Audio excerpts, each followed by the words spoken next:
5 নম্বর অঙ্কে বলা আছে যে একটি পরিলিখিত বৃত্তে এবিসিডি একটি সামান্তরিক পরিলিখিত। প্রমাণ করতে হবে এবিসিডি একটি রম্বস। তো এবিসিডি একটি পরিলিখিত সামান্তরিক।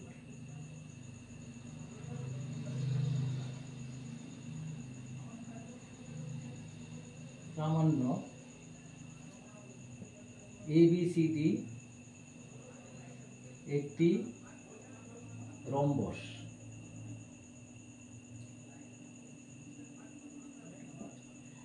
দেখো আমরা এখানে পি কিউ আর এস বিন্দুতে স্পর্শ করেছি, মানে A B C D BC CD দিয়ে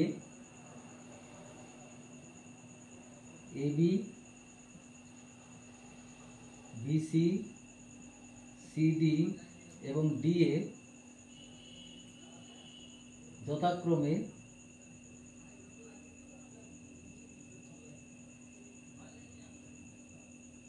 পি কিউ আর এস বিন্দুতে স্পর্শক।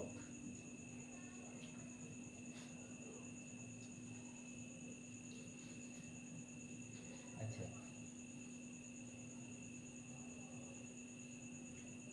প্রমাণ। আচ্ছা, এখন দেখো তাহলে আমরা মানে এসি এবং পিআর ও বিন্দুতে ছেদ করেছি। এসি কর্ণ এবং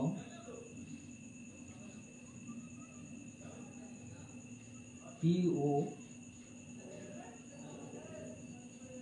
আর ও বিন্দুতে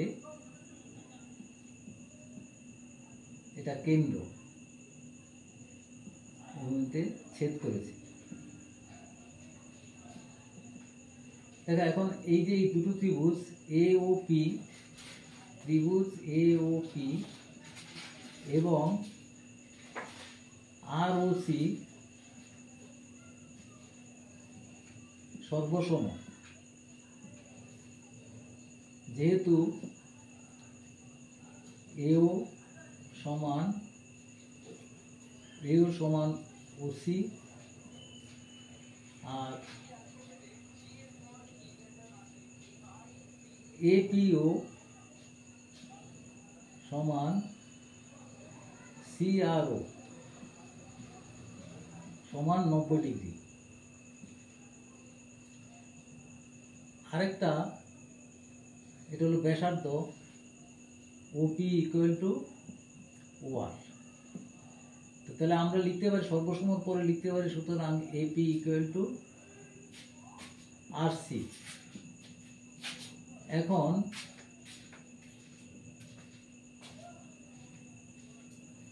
এবি ইকুয়াল টু লিখতে পারি AP plus BP. AP equal to হচ্ছে R C plus BP equal to B Q, R C equal to C Q, C Q plus B Q equal to হচ্ছে BC. তাহলে দুটো একটা সামান্তরিকের সন্নিহিত বাহুদ্বয় সমান হলে সামান্তরিকটি একটি রম্বস। সুতরাং এখানে এবি ইকুয়াল টু বিসি আমরা পেয়ে গেলাম। সুতরাং এবি ইকুয়াল টু বিসি। সুতরাং যেহেতু এবিসিডি সামান্তরিক, সবই সমান হয়ে গেল। এটা সমান এবি সমান বিসি, বিসি সমান ডিসি হয়ে গেল। তাহলে সুতরাং এবি সমান বিসি সমান সিডি সমান ডিএ। সুতরাং এবিসিডি একটি রম্বস প্রমাণ হয়ে গেল। এবারে 6 নম্বর, এ ও বি কেন্দ্রীয় বিশিষ্ট দুটি বৃত্ত পরস্পর সি বিন্দুতে ছেদ করেছে। অঙ্কিত স্পর্শকের উপর ও যে কোনো একটা বিন্দু,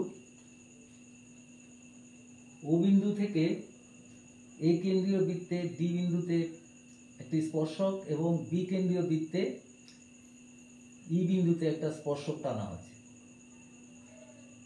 COD equal to 56, COD, COE equal to 40, ACD equal to x, এটা এক্স, এটা ওয়াই, ইসিবি। তাহলে আমাদের প্রমাণ করতে হবে ওডি সমান ওসি সমান ওই এবং এক্স মাইনাস ওয়াই সমান 8 ডিগ্রি। তা আমরা এখানে প্রমাণ আরম্ভ করছি। প্রমাণ, আমরা জানি যে কোনো বহিস্থ বিন্দু থেকে বৃত্তে স্পর্শক টানলে তাহলে এ কি কেন্দ্রীয়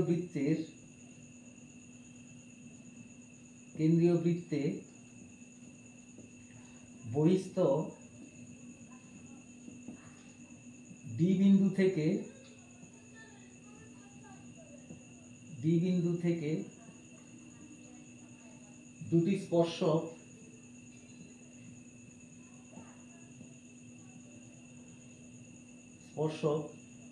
ওডি এবং ওসি।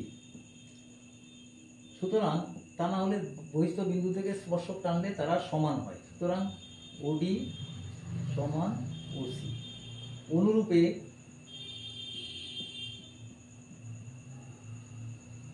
ওসি সমান ওই। সুতরাং ওডি সমান ওসি সমান ওই। এটা 1 নম্বর প্রমাণিত।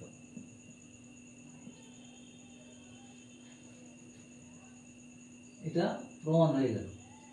এবার দেখে এখানে এইটা 56 ডিগ্রি, এইটা এক্স ডিগ্রি, তাহলে আমরা লিখতে পারি এইটা যদি এই সম্পূর্ণটা হচ্ছে 90 ডিগ্রি, কারণ এটা লম্ব,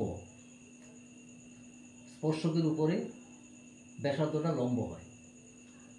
তা আমরা লিখতে পারি যে 90 মাইনাস এক্স, 90 এই দিক, এইটা নামটা কি ডিসিও বা ওসিডি, ওসিডি ইকুয়াল টু হচ্ছে 90 minus x.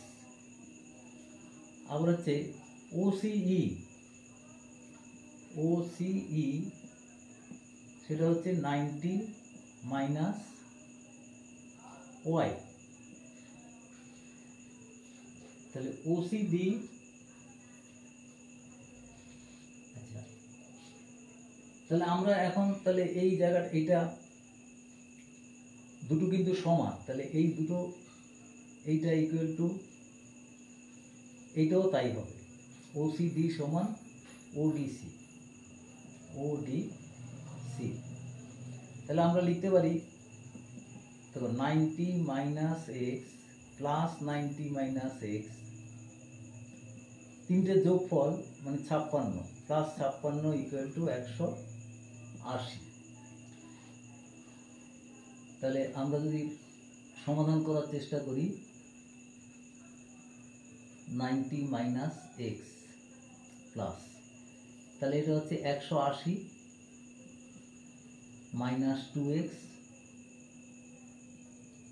Plus 56 equal to 180।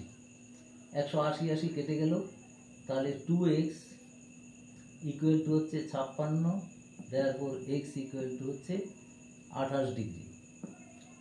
তেমনি এবার এইটাতে আমরা পাচ্ছি, তারপরে এইটাতে আমরা পাচ্ছি 90 মাইনাস ওয়াই, 90 মাইনাস ওয়াই, এইটাও 90 মাইনাস ওয়াই, তাহলে 90 minus Y plus 90 minus Y plus 40 equal to হচ্ছে 180। তাহলে 180 minus 2y plus 40 equal to হচ্ছে 180। সুতরাং এখানে লিখতে পারি minus 2y plus 40 equal to হচ্ছে 0, তাহলে 2y ইকুয়াল টু হচ্ছে 40, সুতরাং y ইকুয়াল টু হচ্ছে 20 ডিগ্রি। তাহলে এখন x minus Y equal to হচ্ছে 28 মাইনাস 20, তাহলে x minus Y equal to 8 degree. এটা অ্যান্সার একটা হয়ে গেল এটা।